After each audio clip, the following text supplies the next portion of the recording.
नीमच जिले के मनासा क्षेत्र में गिलियन बेरे सिंड्रोम जीबीएस के मामले सामने आने से स्वास्थ्य विभाग और प्रशासन में हलचल मच गई है। अब तक 2 बच्चों की मौत के बाद इनमें जीबीएस बीमारी की पुष्टि हो चुकी है, जबकि 7 संदिग्ध मरीज जिनमें सभी बच्चों को चिन्हित कर अस्पताल में भर्ती किया गया है। मरीजों के परिजनों और संपर्क में आए अन्य लोगों को भी जांच की जा रही है। इनमें मनासा निवासी सोनू पिता पूर्ण सोनी 15 वर्ष और केशव पिता अर्जुन देतवाल 6.5 वर्ष की मौत हो गई है। क्षेत्र में बीमारी के दूषित पानी से फैलने की अफवाहों के चलते लोगों में भय का माहौल बन गया है। वहीं प्रशासन ने स्थिति को गंभीरता से लेते हुए जागरूकता अभियान शुरू किया गया है। एसडीएम किरण आंजना स्थानीय स्तर पर लगातार मॉनिटरिंग कर रही है। स्वास्थ्य विभाग की टीमें डोर टू डोर सर्वे कर संभावित मरीजों की पहचान में जुटी है। वहीं इस बीमारी को लेकर जिले के रामपुरा में भी प्रशासन सतर्क हो गया है। इस बीमारी को लेकर रामपुरा चिकित्सा अधिकारी डॉक्टर प्रमोद पाटीदार ने क्षेत्रवासियों से बीमारी के घबराने की बजाय सावधान रहने की अपील करते हुए बीमारी से बचने की उपाय बताए हैं। जी, अभी मनासा में कुछ केस देखने को मिले हैं जीबी डिसीज़ के। तो कुल मिला के ये है कि उस डिसीज़ में ऐसे नॉर्मली कोई संक्रामक बीमारी ये पहली बात तो है नहीं। ये जो है एक सामान्य बीमारी है जो शरीर की प्रतिरोधक क्षमता जो होती है वही शरीर के खिलाफ खड़ी होके इस बीमारी को अंजाम दे रही है। तो इस बीमारी में सबसे पहले तो मैं रामपुरा की जनता से ये कहना चाहूँगा कि आप इसमें नॉर्मली सबसे पहले पैरों से चालू होती है। तो पैरों में कभी भी ऐसी लगे कि कमज़ोरी आई या सूनपन आया, इस टाइप से जैसे ही लगे वैसे ही किसी नज़दीकी हॉस्पिटल में जाके किसी डॉक्टर को दिखाएँ आप और उस डॉक्टर से सलाह लें और इसका अगर अर्लियर डायग्नोसिस करके अगर इस बीमारी का बिल्कुल उपचार है, 100% क्यूरेबल बीमारी है, अगर जल्दी पकड़ में आ जाती है तो पूरी बीमारी ठीक हो सकती है और हमारे पास इलाज अवेलेबल है। नीमच में कुछ इंजेक्शन पड़े हैं और कल मनासा में जो टीम आई थी उनके द्वारा बताया गया है कि इंदौर तक हम लोग अलर्ट मोड पे हैं और ऑलरेडी हमारे पास इंदौर में, रतलाम में, नीमच में सब दूर इलाज अवेलेबल है। टाइमली अगर ये बीमारी पकड़ में आ जाती है तो इसका इलाज है।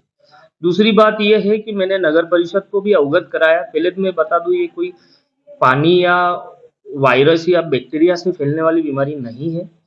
ये कोई नॉर्मल सर्दी खांसी बुखार में भी ये हुआ है, उसके बाद ये कई दिनों बाद देखने के इसके लक्षण मिलते हैं, तो वो उससे नहीं होता है, लेकिन एक स्टिमुलेंट पॉइंट इसका ये हो सकता है।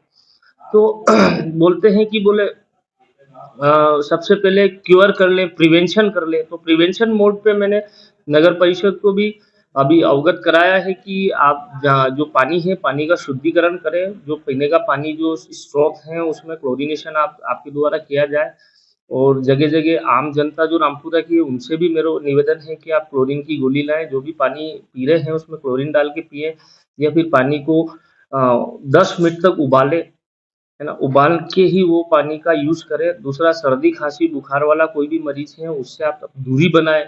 खाना खाएँ तो हाथ हैंड वॉश करके आप खाना खाएँ। अगर नॉन-वेज अगर आप खाते हैं तो उसको अच्छे से पका के खाना है, कच्चा नॉन-वेज नहीं खाना है। तो काफ़ी हद तक अपन प्रिवेंशन कर सकते हैं। नॉर्मल सामान्य बीमारियों के लिए भी ये गाइडलाइन होती है कि हाथ साफ रखें, अच्छा पानी पिए, उबला हुआ पानी पिए, जो बीमार व्यक्ति है उससे दूर रहें। लेकिन अगर जीबीएस से अगर कोई मरीज़ ग्रसित हैं, तो आप बिल्कुल बाकायदा उसके साथ रह सकते हैं। ये कोई छुआ-छूत वाली बीमारी नहीं है या फिर ये ऐसा नहीं है कि फैलने वाली कि एक जीबीएस का मरीज़ है उससे दूसरे में आ जाएगी। क्योंकि ये जो अपनी प्रतिरोधक क्षमता होती है उसी से रिलेटेड बीमारी वो कभी फैलती नहीं है।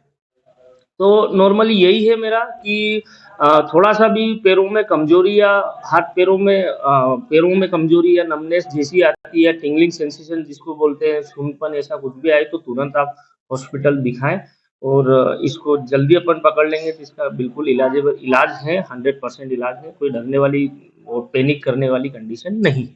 सर देखा जाए रामपुरा के अंदर कई कुएं खुले हुए हैं, टैंकर सप्लाई किए जा रहे हैं, पेयजल की वार्डों के अंदर खुली बाउंड्री खुले कुओं पे से जा रहा है, उसके लिए आप क्या कहेंगे? देखो सामान्य तौर पे तो जो कुएँ हैं वो ढकना चाहिए या फिर उसकी बाउंड्री वॉल है अगर वो ऊपर है तो उससे कोई तकलीफ नहीं है कि बाहर का नालों का और ये पानी उसके अंदर नहीं जाना चाहिए।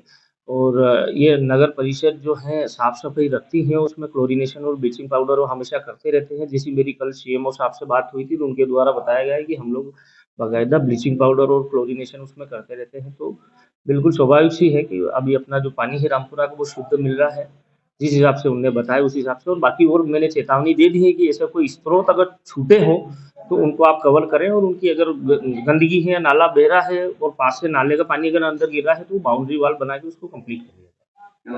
Doctor Pramod Patega, civil hospital Rampura.